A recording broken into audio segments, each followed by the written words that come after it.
Being consistent with working out can be a difficult and sometimes discouraging journey. Over the years, I have had an up and down fitness journey with motivation, keeping discipline to a diet, but recently I started falling in love with the process and want to share with you guys what can help you if you are new to your health and fitness journey. This is a quick reminder that everyone's journey looks different and that is totally okay.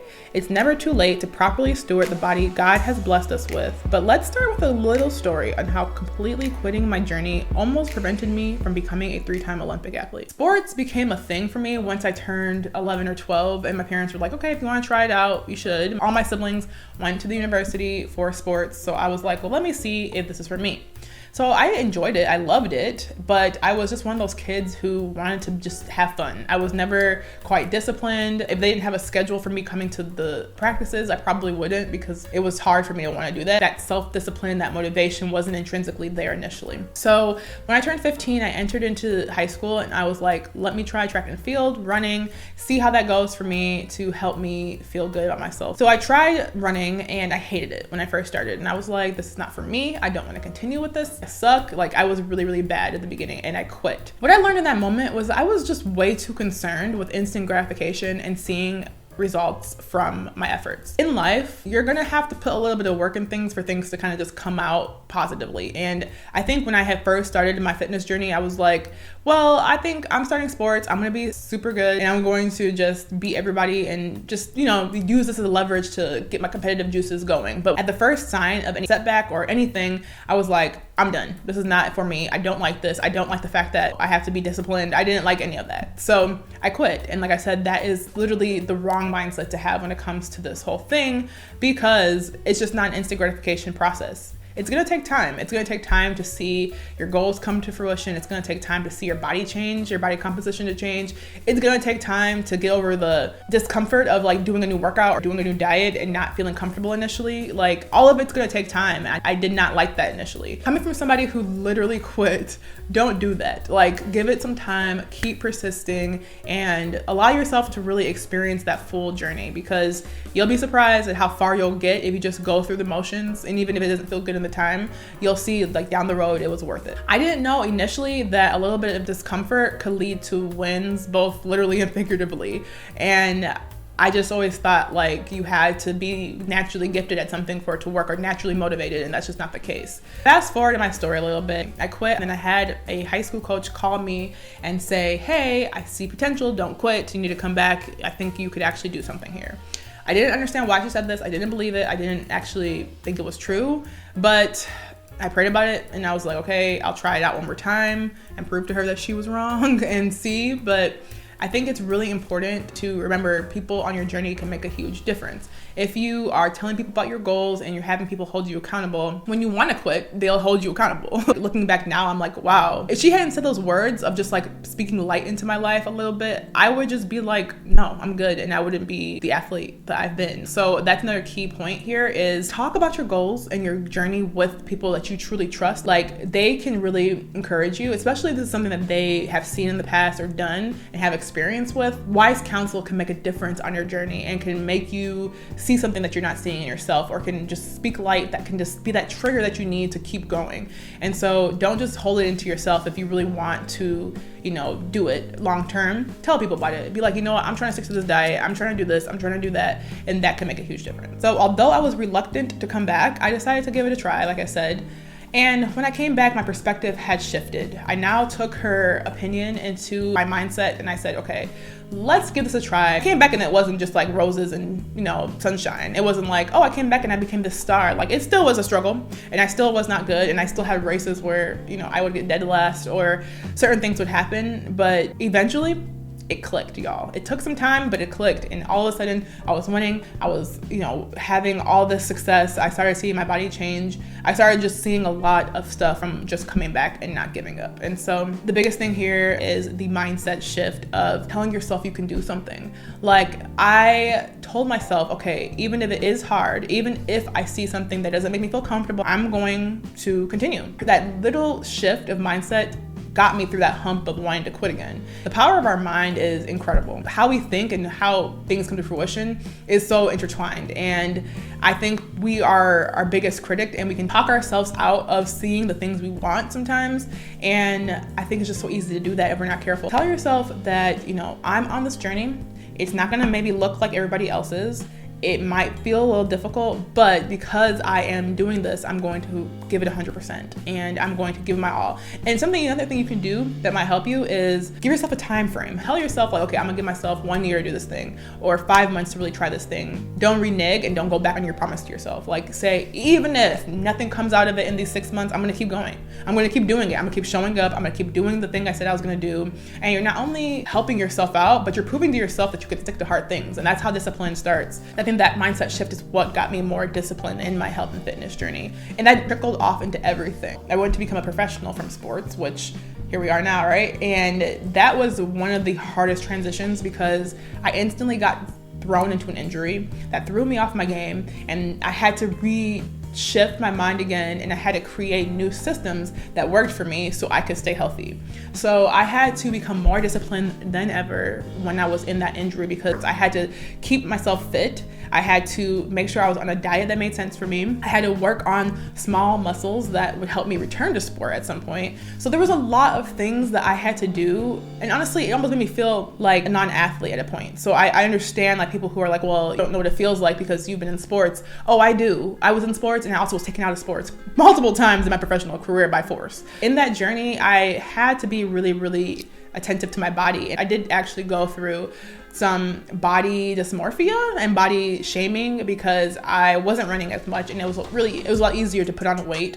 And I started getting to the point where I was like, ugh, I don't like how I look. I'm not doing this properly, I'm doing that properly, and that negative self-talk really got to my head. I want to encourage any of you who are maybe looking at yourselves in the mirror right now, or you just don't feel good about how you are. It's okay to acknowledge you're not in a place you want to be, but don't sit in that. Look at it and say, oh, okay, maybe I added a couple of pounds, or maybe I'm a tad bit heavier than I would like, but that doesn't mean I can't be where I want to be. And so when I saw that and started seeing those emotions come up, I had to be like, okay, nah, we gotta do something about this. I started focusing on my diet. And so with diet, on a health and wellness journey, I have learned that not every diet is gonna work for everybody. So I tried keto at one point. Well, not real keto. I tried like less carbs.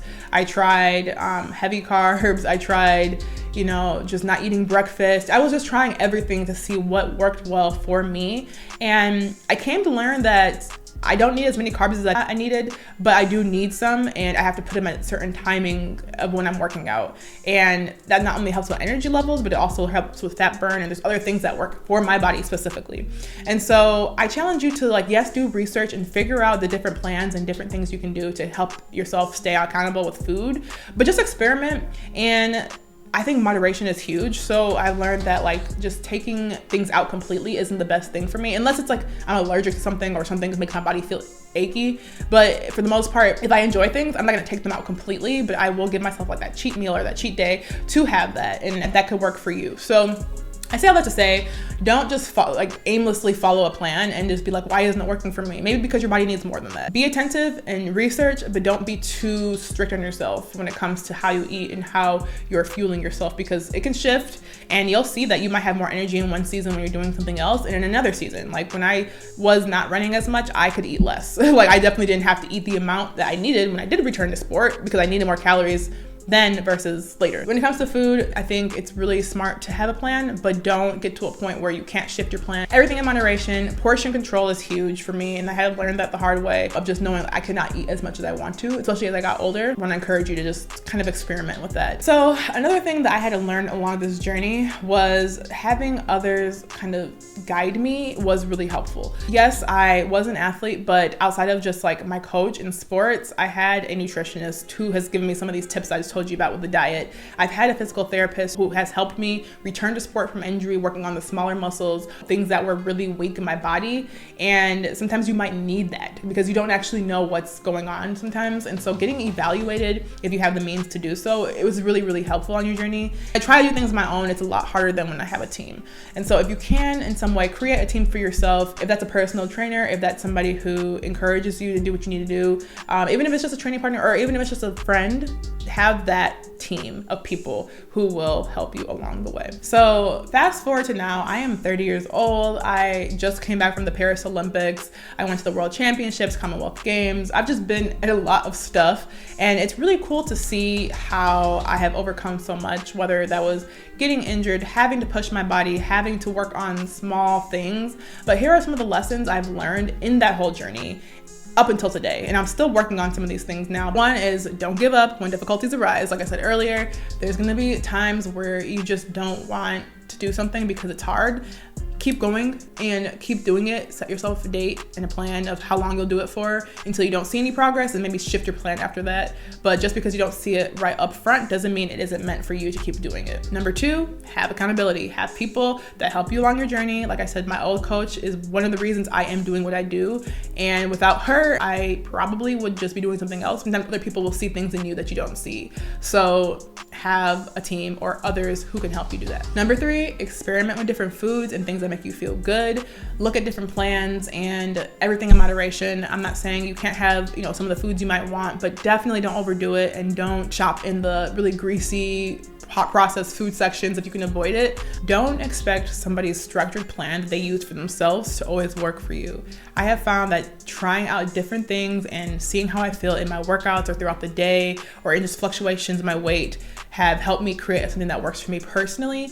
And sometimes in different seasons, you will need more calories than you do in other seasons. So I don't actually track my calories per se, but being cognizant of the fact that you might need more when you're working out more, or in a season, if you can only work out less, that's fine. But just taking in the less calories will help you with your weight goals. Number four is that functional strength plays a big role in seeing our fitness goals come to fruition. When I ruptured my Achilles tendon, for instance, it is the smallest parts of your body, but it took me out for almost 2 years of being able to do what I want to do.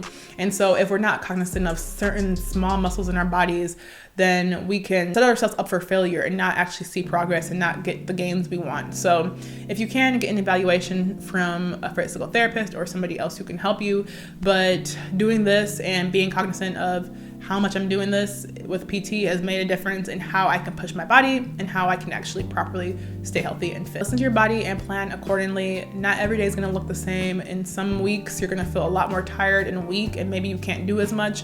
But if you just continuously push and stay at the same plan that you have, then that is when you can do more harm than good. I had gotten injured, like I said, and that was because I wasn't truly listening to the symptoms of things I was feeling. And it's okay if you have to take breaks or if you have to take time off. Don't go to the point where you're pushing so much because you have so many goals and so many things you want to do to live a healthy and fit life that you might set yourself up back for years. Nobody wants that. Nobody wants to be in a position where they have to now play catch up and build back up because they didn't just give their bodies some time to rest. Maybe sometimes you just need to just go and give yourself a good burger or whatever. And maybe that's not part of your goal, but like you really just needed to get those calories. Like sometimes just adjusting the plan for how you truly are feeling is good. And lastly, start having fun and enjoy the process.